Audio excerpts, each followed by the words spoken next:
Namaste, Jai Bharat. Mark Zuckerberg seemed to have made some comments on Pakistan as a dangerous country. I had only glimpses of it, not the entire talk. But then he is more than correct. What really makes Pakistan dangerous for him is that there is no security. No one goes to invest. These are his perspective. No one would go to invest in Pakistan because there is no law and order. There is no system.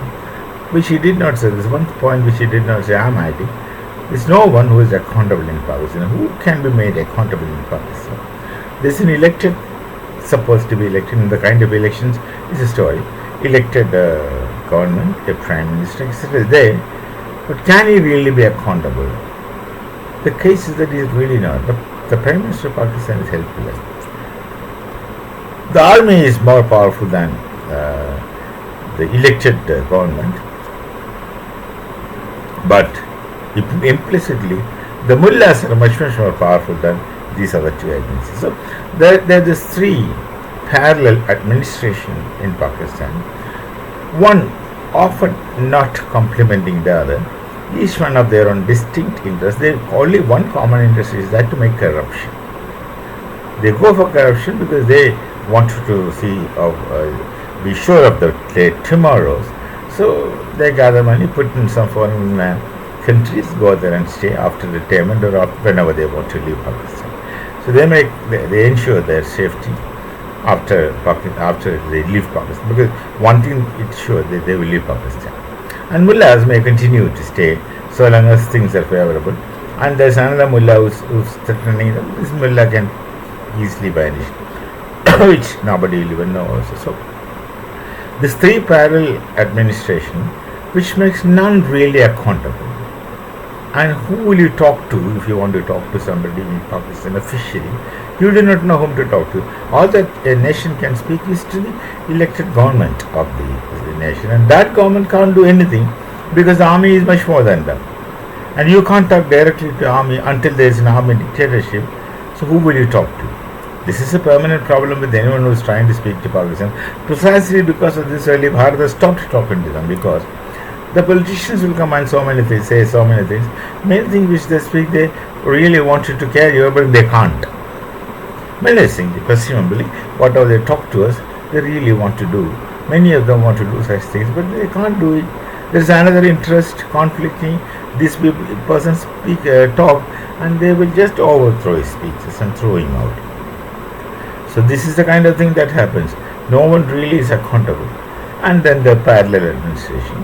And ultimately there is an essentially inbuilt indiscipline in the people of Pakistan, with the Pakistani society. They are indisciplined. They are indisciplined because they believe that only how to obey the religious teaching. And that is interestingly, what is their religion to them? The religion to them is what the mullah teaches them. Hardly anybody reads the religion directly. Hardly anybody experiences the religion directly, whichever religion it is they belong to. But then they go by what they have been taught in the madrasas by some very badly educated mullahs. Is it badly educated means they are not educated in anything, but educated rather in a negative manner. You keep telling a person you are perfect so long as you believe in this, and whatever you do becomes correct.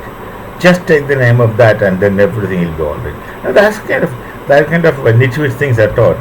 So very badly educated society, who think that whatever they have been told in childhood through the madrasas by someone who doesn't have any sense, in most cases, they just very right, they think. And the biggest mistake the society in Pakistan do is that they think that they understand Islam. But the fact of the matter is that they don't understand Islam. At least let them look at the Islamic nations who are understanding it. Now, talk about any Arab nations. Their understanding is much better and much closer to the text than what he thinks. And they are flexible. Most of them are very flexible kind of thing. They are not rigid because they understand the essence of what had been discussed and spoken. So they become flexible. They are not blind and rigid. You make yourself very blind and rigid, and then you continue to believe that the only thing you have to do in life is to be having faith, not to be a kafir. And with such an attitude, in such people's outlook, every other person is a kafir. Every other person is a kafir except he himself. That boils down to that on a final analysis. So this is a kind of problem in Pakistan. They don't know things. You can not trust them because they have this inherent indiscipline within them. Look at it. For them, I'll explain through this kind of thing. Morality is lack of opportunity is an expression that we hear, and for them it's really the case. Morality is lack of opportunity. Whenever an average Pakistani gets an opportunity, he does the wrong thing. He does the wrong thing whenever he gets an opportunity.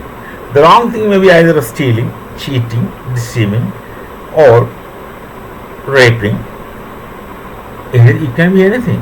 Whatever is forbidden,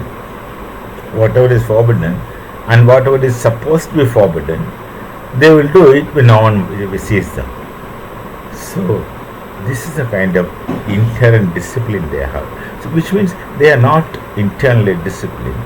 There is nothing within them saying they don't do it, it's not good. There is nothing within them.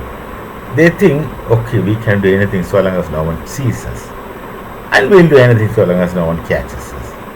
This is the problem with the society, and how do you expect a society to be safe for anything? You just can't expect that society to be safe. It's never safe. So Zuckerberg is correct. It's a dangerous place, but Zuckerberg doesn't know. I don't think he understands the intricacies of the dangers evolved from the Pakistani society, because they themselves are dangerous to they themselves. Each one is dangerous to they themselves. What kind of sexual discipline they follow? If you look into it, if you try to understand it, you will be shocked, and you will stop receiving information of that kind of things from them. You don't want to hear such nasty things. That's the kind of sexual discipline they have. That alone is sufficient to demonstrate how they are in private life and how they want to be in public life. Even in public life, they become nasty. So it's true. This nation is presently, given the situation, there is irredeemable, and their only hope is that get rid of the madrasa education, get rid of the Maulavis, show the army its place, back to democracy, let some sensible people rule, and at least hopefully they should be honest to some extent of not stealing the people's money. So we'll meet again with some other thought. Until then, it is Namaste, Jai Bharat and Jai Shri Ram.